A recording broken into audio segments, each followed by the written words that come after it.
अगर आज आप लोग ये वीडियो देख रहे हैं तो यानी कि आने वाले टाइम में आपकी वीडियो बहुत काम आने वाली है। काफ़ी सारी ऐसी इन्फॉर्मेशन मैं बताऊंगा आज मोबाइल फ़ोन के कैमरे के बारे में, जो कि इन फ्यूचर आप कोई भी हैंडसेट खरीदने जाते हैं तो आसानी से ये पता कर सकते हैं क्या इस बजट में जो डिवाइस मैं ले रहा हूँ उसका कैमरा सफिशिएंट है मेरे अकॉर्डिंग, जो भी मैं फोटोग्राफ क्लिक करना चाहता हूँ।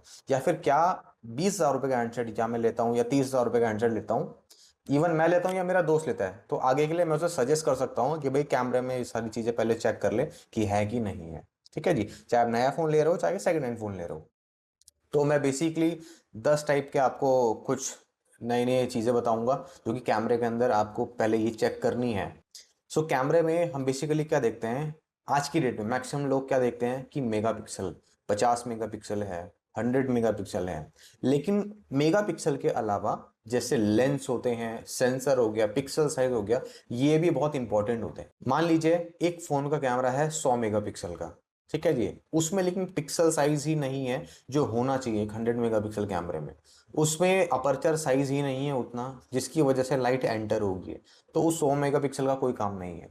सो बेसिकली जो 10 इंपॉर्टेंट चीज़ है, मेजर एलिमेंट है जो हमें एक डिवाइस के अंदर चाहिए, स्मार्टफोन के अंदर चाहिए एटलीस्ट, कि जिससे मेरी फोटोग्राफी अच्छा है, तो जिसमें से पहला एलिमेंट है वो है सेंसर साइज, कि एक कैमरे का सेंसर साइज कितना है। नॉर्मली आज की डेट में जितने डिवाइस आ रहे हैं उनका सेंसर साइज 1.0 रहता है, लेकिन अंडर बजट जो फ़ोन रहता है जैसे 15 से 20,000 रुपये की रेंज में, उनमें आपको 1.0 नहीं मिलता, लगभग लगभग 2.0 मिलता है। तो अगर सेंसर साइज 1.0 है तो मतलब वो बढ़िया है, आप उसे परचेज कर सकते हैं उस कैमरा हैंडसेट को in terms of sensor size. उसके अलावा और चीज़ और है, जैसे कि दूसरी चीज होगी मेगापिक्सल। कैमरा मेगापिक्सल कभी भी 50 से नीचे मत लीजिएगा, क्योंकि अगर 50 से नीचे जाते हैं तो वहां पर हो सकता है 4K रिकॉर्डिंग ना मिले आपको, या फिर 4K मिलेगी तो 60 फ्रेम पर सेकंड के अकॉर्डिंग आपको नहीं मिलेगी वीडियो रिकॉर्डिंग। इसके अलावा तीसरी चीज हम बात करें पिक्सल साइज। सेंसर साइज में और पिक्सल साइज में कंफ्यूज मत होना, सेंसर साइज अलग है और पिक्सल साइज अलग है। पिक्सल साइज आज की डेट में कई कंपनियां इस पे ज़्यादा फोकस नहीं देती, इसमें मोस्टली आपको मिलेगा अगर 30 से 40 हज़ार रुपये के ऊपर अगर आप जाते हैं तो वहां पर आपको पिक्सल साइज ज़्यादा इंप्रूव में मिलता है। लेकिन अगर पिक्सल साइज की बात करूं तो यहाँ पर मेजरली पिक्सल साइज एटलीस्ट आपको कम से कम 1 UM का तो चाहिए चाहिए। अगर आप 1 UM का नहीं लेते हैं या उससे ऊपर है, 3 UM है, 4 UM है, तो उसमें लाइटिंग कंडीशन बेटर नहीं आएगी, उस नाइटोग्राफी स्पेशली फोटोग्राफ अच्छी नहीं आने वाली है। तो अगर उसमें 1 UM है, वो यूएम जो होती है वो मेजरमेंट यूनिट होती है पिक्सल्स को मेजर करने की। सो बेसिकली 1 UM होगी तो दैट कैमरा इज गुड, तो you can by that camera. ठीक है जी।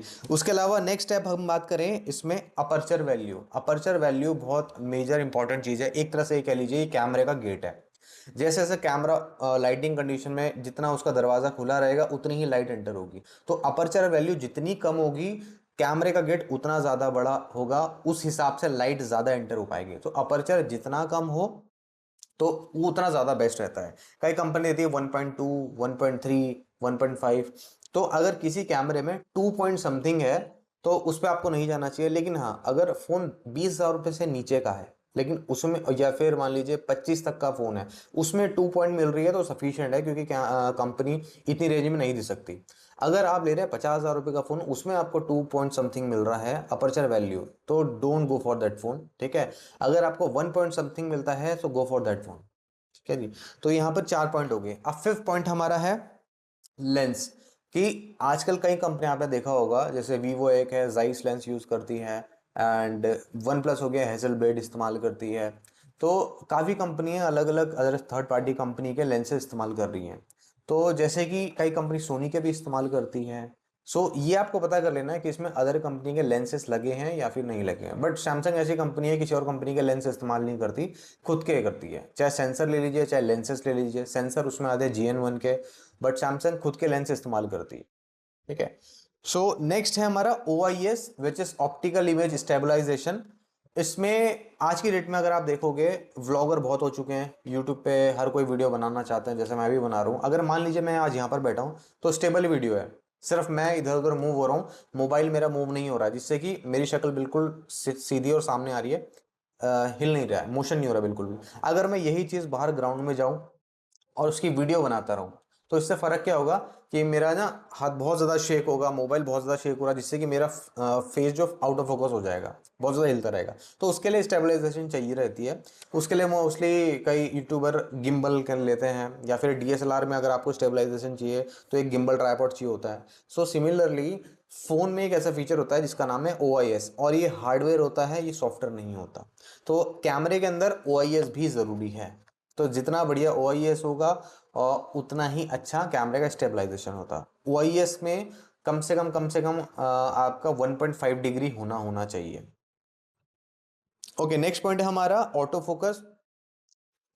जितनी भी ये वीवो, ओप्पो, जितने भी सब ब्रांड है ना, इसमें मोस्टली क्या होता है कि आपको EIS ही मिलता है मिड रेंज में, या फिर ये मान लीजिए जितनी भी मिड रेंज में वीवो, ओप्पो आते हैं, इनमें आपको फोकस के नाम पर एक तो फेस फोकस मिलता है और मैनुअल फोकस मिलता है। तो ये ऑटो फोकस जो होता है, ये सबसे इंपॉर्टेंट चीज़ होती है। अगर मान लीजिए मैं यहाँ पर हूँ, अगर सडनली मैं पीछे मूव हो जाता हूँ या लेफ्ट या फिर राइट में मूव हो जाता हूँ, तो कितनी जल्दी वो फोकस कर पाएगा। ये होता है ऑटो फोकस का काम, ये हार्डवेयर बेस होता है। सो ऑटो फोकस है हार्डवेयर बेस, और जितने भी अदर फोकस होते हैं जैसे फेस फोकस हो गया, मैनुअल फोकस हो गया, ये सॉफ्टवेयर बेस रहते हैं। सो प्रेफरेंस ये रहनी चाहिए हमारी कि हमें ऑटो फोकस मिले एक कैमरे के अंदर। नेक्स्ट पॉइंट पर आ जाते हैं इमेज प्रोसेसिंग और सॉफ्टवेयर, कि अभी उसमें सॉफ्टवेयर कौन सा इस्तेमाल किया गया है। सॉफ्टवेयर इन द सेंस कि अभी एंड्रॉयड वर्जन लेटेस्ट होना चाहिए। उससे सबसे बड़ा इम्पैक्ट ये पड़ता है कि जितना अच्छा लेटेस्ट वर्जन का हमारा सॉफ्टवेयर रहेगा, उतनी ही जल्दी इमेज प्रोसेसिंग होती रहेगी। तो ये सबसे इंपॉर्टेंट चीज़ है। कोई एंड्रॉयड वर्जन हो, उसका इंटरनल ऑपरेटिंग सिस्टम हो, दोनों अपडेटेड रहना चाहिए। नेक्स्ट आ जाते हैं हम 9th पॉइंट में, जो कि है वीडियो कैपेबिलिटी। सबसे पहले आपको ये चेक करना है कि कैमरे के रियर के साथ क्या फ्रंट में भी 4K रिकॉर्डिंग है या फिर नहीं है। फ्रंट में नहीं है, नो इशू, लेकिन रियर में 4K में एटलीस्ट 60 फ्रेम पर सेकंड रिकॉर्डिंग होनी चाहिए। क्योंकि मान लीजिए कल के दिन आपका मन करा कि मैं 4K में वीडियो रिकॉर्डिंग बनाऊं, थोड़ी स्टेबल बनाऊं 60 फ्रेम पर सेकंड के अकॉर्डिंग, तो वहां पर आपको चांस मिलेगा कि आप कर सकते हैं क्रिएटिविटी। तो आपके डिवाइस में जो भी आप परचेस कर रहे हैं या करने वाले हैं, उसमें ये देखिएगा 4K 60 फ्रेम पर सेकंड की रिकॉर्डिंग करनी चाहिए डिवाइस को।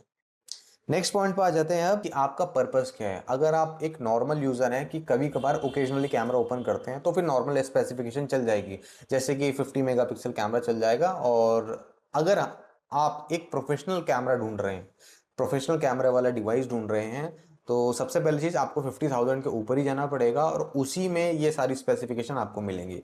स्पेसिफिकेशन मैंने आपको बताई दी है कि कैसे कैसे आपको चूज़ करना है डिवाइस। आप चाहें तो इसे नोट भी कर सकते हैं, point to point, step to step, ये चीज़ आप सामने वाले से कवर भी कर सकते हैं कि क्या ये चीज़ अवेलेबल है कि नहीं है। इसके बाद you can go for that particular device which you want to buy. Thank you so much.